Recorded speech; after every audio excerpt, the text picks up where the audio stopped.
Ciao a tutti, sono Ernestina dalla Corte Lucio e benvenuti a una nuova puntata di Ernestina dalla fine del mondo, storie di immigrazione e non solo, e perché no anche di eccellenze dolomitiche. Come vedete, cari amici ascoltatori, non siamo qui negli studi di Radio ABM e non siamo neanche a Belluno o in Argentina. Siamo in un posto molto speciale, lontano ma vicino, e come sapete dal nostro motto, non siamo mai soli.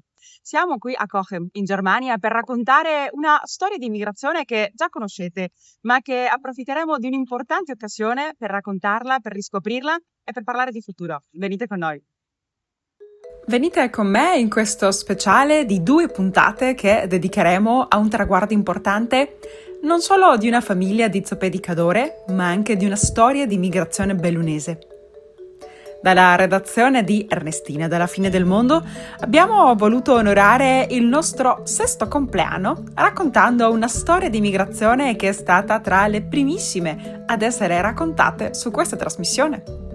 Che in questo mese siamo in un mese di anniversario, cari amici ascoltatori. Anche se ci seguite in formato video, potete vedere alcune immagini di quella prima intervista.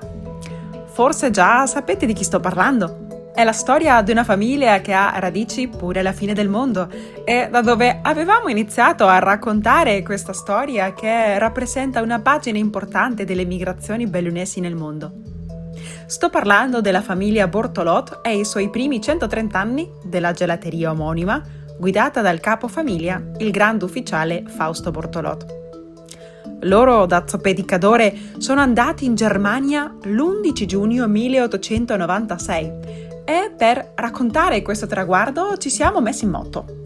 Da Belluno sono arrivata a Cochem in Germania con parte della famiglia Bortolot per raccontare una storia veneta di migrazione e anche ritrovare la torcia olimpica di Milano Cortina 2026. Sì, abbiamo fatto un po' di tutto. Questa è una storia bella e lunga, 130 anni. Una storia iniziata là, nel lontano 1896, quando il nome Bortolot si lega al gelato artigianale, alla qualità, al lavoro e ai valori della tradizione bellunese. A Cochem, per celebrare questo anniversario, si sono riuniti familiari, amici, autorità e rappresentanti delle comunità bellunesi. Tra fotografie antiche, riconoscimenti, iniziative solidali e momenti di festa in questa cittadina tedesca che ospita parte della storia di questa famiglia e l'attuale sede della gelateria. Anche ospita un'emozionante storia di famiglie che, generazione dopo generazione, ha portato nel mondo un sapere nato anche tra le Dolomiti bellunesi e che oggi è simbolo di emigrazione e di successo. Ma prima di vedere queste celebrazioni così partecipate e sentite, andremo un po' a conoscere come, in effetti, nasce questa storia. Torneremo insieme 130 anni nel passato, ma tranquilli che lo faremo tramite audio, video e fotografie. Se ci state seguendo solo dalla radio, vi invito poi a cercare la versione video di questa puntata sul Facebook e YouTube dell'Associazione Bellunesi nel Mondo o sui miei canali personali Migranti TV. Quindi andiamo ora ad aprire i nostri microfoni, come al solito, per un viaggio speciale, con una di quelle storie che sanno di coraggio, di freddo, delle nostre montagne, di quelle Dolomiti, ma anche di quel calore familiare che sa attraversare gli oceani. Nel 2026 non solo celebriamo 6 anni di questa trasmissione Ernestina dalla fine del mondo, ma coincide con un traguardo molto importante. I 13 decenni di una dinastia che ha trasformato l'asprezza della terra in dolcezza diffusa nel mondo. Mettetevi comodi perché oggi vi racconto la saga della famiglia Bortolot Baro e del loro gelato artigianale bellunese nel mondo. Come vi ho detto, per raccontarla dobbiamo tornare indietro di oltre 130 anni, tra le cime del Cadore, nel piccolo paese, ma bellissimo, di Zoopedicadore, alle pendici del Monte Pelmo. Questa storia affonda le sue radici tra la metà dell'Ottocento e l'inizio del Novecento. In quegli anni il numero di emigranti cresce rapidamente.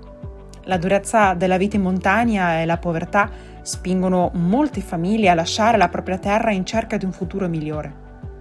Molti di loro partivano dalla provincia di Belluno, in particolare del Cadore e della Val Soldana. E anche se non esistono documenti ufficiali che lo confermino, numerose fonti indicano quasi all'unanimità un piccolo paese come culla dell'emigrazione dei gelatieri, Zoppé di Cadore. Sarebbe stato proprio da qui che partirono i pionieri di quello che sarebbe poi diventato uno straordinario fenomeno migratorio. Ed è proprio tra le case di questo piccolo paese ai piedi del Monte Pelmo che prende avvio anche la storia della famiglia Bortolot Baro. Tra i primi protagonisti di questa storia troviamo Celeste Bortolot Baro, nonno di Fausto Bortolot e bisnonno di Stefano, Dario e Renzo, i figli di Fausto. Nato nel 1872, insieme ai fratelli Angelo e Vittorio, seguì le orme dei primi emigranti diretti a Vienna. È l'inizio di una lunghissima storia d'amore tra una famiglia e il gelato. Non esistevano laboratori moderni all'epoca, non esistevano macchine sofisticate come quelli che hanno oggi i Bortolot nel proprio laboratorio. Si vendeva il gelato solo con i carrettini, si lavorava duramente, si camminava per ore. Ma quel mestiere rappresentava una speranza, una forte. Però la vita dei migranti è fatta anche di strappi improvvisi. Era il fine settembre 1918. La vita di Celeste sfortunatamente si interrompe tragicamente. Viaggiava su un camion lungo il canale di Zoldo, sulla strada che collega la Val Soldana e Zoppé a Longarone, quando il mezzo si ribaltò. Morì lasciando orfani 10 figli. Quasi tutti avrebbero raccolto la sua eredità, scegliendo di diventare gelatieri come il padre. Fu così che il mestiere iniziò a diffondersi all'interno della famiglia. Con Angelo Sebastiano, invece, la storia dei Bortolot attraversò l'oceano. Angelo si ritrova con sole 105 lire in tasca e una famiglia da sfamare. Cosa fa? Guarda oltre l'Atlantico. Si imbarca per l'Argentina, la famosa fine del mondo, insieme alla famiglia, affrontando un lungo viaggio via mare che nel suo caso durò ben 19 giorni. Per 8 anni visse a Mar del Plata, città costiera famosissima e piena di italiani. Lì svolse diversi lavori. Successivamente si trasferì nella capitale del paese, la grande e cosmopolita città di Buenos Aires, e nel 1955 aprì una piccola gelateria. Qui i figli Celeste, Federico, Nello e Anna iniziarono a frequentare la scuola. Dopo essere riuscito a costruire un'attività di successo, Angelo decise di tornare nella sua terra d'origine, Zoppé. Purtroppo il viaggio si interrompe tragicamente. Colto da un malore mentre era diretto a Milano, morì nel 1960. Negli anni successivi i suoi figli avrebbero dato ulteriore impulso alla tradizione di famiglia, aprendo ben 16 gelaterie con il marchio El Piave, dove ancora oggi lavorano figli e nipoti. Anche su questa trasmissione Ernestina della fine del mondo abbiamo avuto il piacere di intervistare Federico Bortolot e la sua figlia Sandra, che continua con l'eredità di famiglia. Intervista sentita e molto significativa, soprattutto perché dopo Federico sfortunatamente ci ha lasciati. Oggi Sandra, Gabriela e la cugina Fabiana, insieme ad altri familiari, continuano e vanno avanti con questa importante eredità e attività di famiglia. Lo fanno con grinta, passione e tanto orgoglio per le radici. Il nome fu scelto per mantenere vivo il legame con la terra d'origine, il Cadore, attraversato dal fiume Piave. Inizialmente avrebbero voluto chiamarsi Cadore, ma quel nome era già stato utilizzato da un'altra famiglia di Civiana e rimane ancora oggi una famosa e prestigiosa gelateria bellunese in Argentina. Negli anni 90 uno dei nipoti di Angelo, Alejandro detto Angelino, aprì alcune gelaterie in Spagna, precisamente a Marbella e Siviglia. Federico e Nelo tentarono invece l'avventura negli Stati Uniti, inaugurando una gelateria a Miami, anche se l'esperienza durò soltanto un paio d'anni. In Argentina continuano a espandersi e la gelateria El Piave va verso Mar del Plata, Wilde, Quilmes, Berazategui, Avellaneda, Bernal, Pinamar, Villa Gesell, Sarmiento, Quilmes, Carlos e San Bernardo. Oggi una gelateria El Piave è presente anche in Uruguay e a Cologna del Sacramento, dove viene portata avanti da Marcello Bortolot. Anche uno dei figli più giovani di Celeste, Tripoli, intraprese il mestiere di gelatiere, lavorando prima a Capua e poi aprendo una gelateria a Milano. Gli altri fratelli, Pellegrino e Sincero, seguirono invece strade professionali diverse. Anche Mariano non divenne gelatiere, ma furono i propri figli, tra cui Fausto, insieme ai fratelli a raccogliere l'eredità del nonno celeste, proseguendo un mestiere che ormai era diventato una vera tradizione di famiglia. Alla fine degli anni 70 gli abitanti di Zopé contavano circa 70 gelaterie in Germania e 35 in Italia. In pratica più di una gelateria per famiglia. Non sorprende quindi che in paese si parlasse continuamente di gelato e che i giovani crescero respirando questa tradizione. Fu in questo contesto che Fausto, sentendosi anche in dovere di aiutare i genitori, venne mandato dal padre a lavorare per 4 mesi a Bellaria, vicino a Rimini. Era il 1954 e aveva soltanto 15 anni. Così iniziò la sua lunga carriera nel mondo del gelato. Dopo aver conosciuto la futura moglie Rita a Witten in Germania, dove anche lei lavorava in gelateria, i due si sposarono. Fu ancora il padre di Fausto a incoraggiarlo a cercare una propria attività in Germania, anche perché Fausto era l'unico della famiglia a conoscere un po' di tedesco. In questa occasione la destinazione fu Selb, una città al confine con l'allora Cecoslovacchia, famosa per la sua importante industria della porcellana. Qui lavoravano moltissimi italiani e la gelateria divenne ben presto un punto di riferimento per tutta la comunità. Nel dicembre del 1959, insieme alla bella moglie Rita e ai fratelli Silvano, Flaviano e Roberto, Fausto acquistò e aprì la sua prima gelateria. Negli anni successivi le strade dei fratelli si divisero. Silvano partì per altre città in Germania, Roberto rimase invece sempre a Selb, insieme al fratello minore Efrem, mentre Flaviano aprì una gelateria in un'altra città e successivamente lavorò anche in Italia, a Fano e a Milano. Nel 1968, desiderando stare nuovamente vicino ai 3 figli che frequentavano la scuola in Italia, Fausto e Rita tornarono nella loro terra e si stabilirono a Fano, sulla costa adriatica. Qui apre la Casa del Gelato, continuando a raccogliere soddisfazioni e successi. Tra questi arrivò anche un importante riconoscimento. Nel 1971, con il suo gelato alla nocciola, conquistò la prestigiosa Coppa d'Oro alla Fiera Internazionale del Gelato di Longarone. Intanto, la passione per questo mestiere passava naturalmente alla generazione successiva. Nel 1979, il figlio Stefano iniziò il suo apprendistato in gelateria e 2 anni più tardi venne seguito anche dal fratello Dario. Il figlio maggiore, Renzo, scelse invece un'altra strada. Appassionato di musica, frequentò il Conservatorio di Pesaro e oggi insegna al Conservatorio di Venezia. Ed è stato pure riconfermato nella prestigiosa carica del direttore della magnifica comunità del Cadore. Una svolta decisiva arrivò nel 1984. Il cugino Antonio Bortolot, proprietario di una gelateria a Cochem, un'altra città in Germania, desiderava ritirarsi ma non aveva figli a quali lasciare l'attività.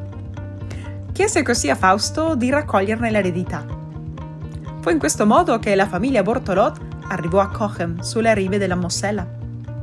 Da allora Stefano e Dario hanno saputo far crescere l'attività anno dopo anno, innovandola continuamente senza mai rinunciare al principio che accompagna la famiglia fin dalle origini, quelle lontani, 1896. Qual era? Produrre un autentico gelato artigianale nel rispetto della tradizione tramandata di generazione in generazione. Non è un caso, cari amici ascoltatori, che oltre la metà dei 130 anni della storia del gelato Bortolot, iniziata nel 1896 con i carrettini di Celeste a Vienna, si sia svolta proprio qui a Cochem. Negli anni successivi arrivarono anche importanti riconoscimenti professionali. Nel 1995 Dario conseguì a Francoforte sul Meno il diploma di gelatiere, mentre Fausto continuava ad affermarsi come una delle figure di riferimento del settore. Dal 1996 al 2004 fu infatti presidente di Unitais, l'associazione dei gelatieri italiani in Germania, e contemporaneamente, dal 2000 al 2004, ricoprì anche la presidenza di Artglass, la Confederazione Europea delle Associazioni dei Gelatieri. Nel 2003 gli viene conferito il titolo di Cavaliere della Repubblica Italiana per i meriti acquisiti di Fausto nel suo settore professionale. Sempre in quegli anni anche Stefano, suo figlio, iniziò il proprio percorso associativo. Nel 2004 entrò a far parte del consiglio direttivo di Unitais. Nel 2012 Fausto ricevette un'altra importante onorificenza, quella di Commendatore della Repubblica Italiana. Il 2014 fu un anno particolarmente significativo. Al Gelato World Tour di Berlino, il gusto pesca di vigna al Prosecco conquistò il primo premio della giuria di esperti per la qualità. Per fortuna e grazie al loro lavoro e alla provvidenza, i successi sono continuati per questa famiglia. Nello stesso anno, la rivista gastronomica Di Sapore inserì la gelateria Fratelli Bortolot tra le 50 migliori gelaterie del mondo al di fuori d'Italia, selezionando esclusivamente realtà che producono autentico gelato italiano con ingredienti naturali di alta qualità. Nel 2018 e 2019 Dario fu inoltre tra i fondatori dell'Accademia della Gelateria Italiana in Germania, un'associazione che riunisce i professionisti distinti per competenza, qualità e passione. Arrivò il 2020 e oltre ai tempi di pandemia arrivò anche un'altra ricorrenza importante. La gelateria Fratelli Bortolot di Cochem celebrò il suo 60° anniversario. Tra il 2021 e il 2025 Stefano ricoprì la carica di presidente di Unitais. Nel 2023 a Fausto venne conferita la prestigiosa onorificenza di Grande Ufficiale della Repubblica Italiana, la più alta distinzione attribuita dallo Stato italiano. L'anno successivo, 2024, segnò anche l'ingresso della nuova generazione.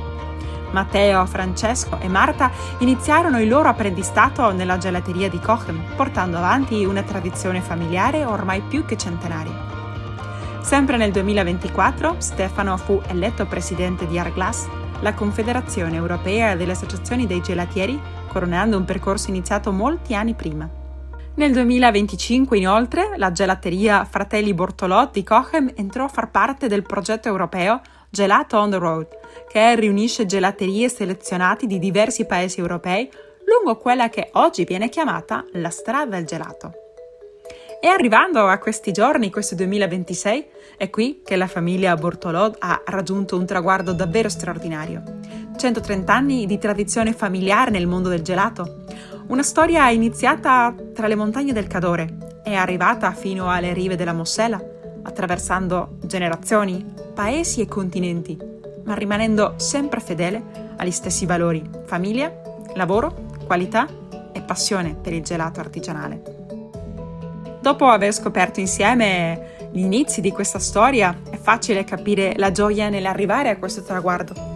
Un traguardo che non appartiene soltanto alla famiglia, ma anche a chi ha visto crescere questo cognome, all'orgoglio di una comunità, alla forza delle proprie radici e alla capacità dei bellunesi di portare un pezzo delle Dolomiti in tutto il mondo. Una storia iniziata oltre un secolo fa e che continua ancora oggi grazie a 3 generazioni che custodiscono questa tradizione e che ancora hanno tante pagine da scrivere nella storia dell'immigrazione veneta, del Made in Italy e del gelato artigianale. Perciò è un piacere per noi, come Ernestina dalla Fine del Mondo, raccontare e diffondere questa storia di immigrazione, perché vale la pena conoscerla, scoprirla e anche prendere ispirazione. Una storia fatta di lavoro, di sacrificio, di sfide, di paure, ma anche di gioia e di tante soddisfazioni.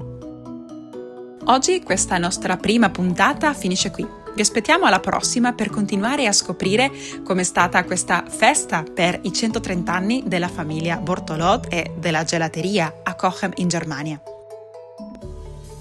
Ricordate che se volete rivedere questa e tutte le nostre puntate, non dimenticate di cercarmi sulle reti sociali dell'Associazione Bellunesi nel Mondo o anche le mie personali di Facebook e Instagram con il mio nome, Ernestina dalla Corteluccio, o anche sul mio canale YouTube Migranti TV.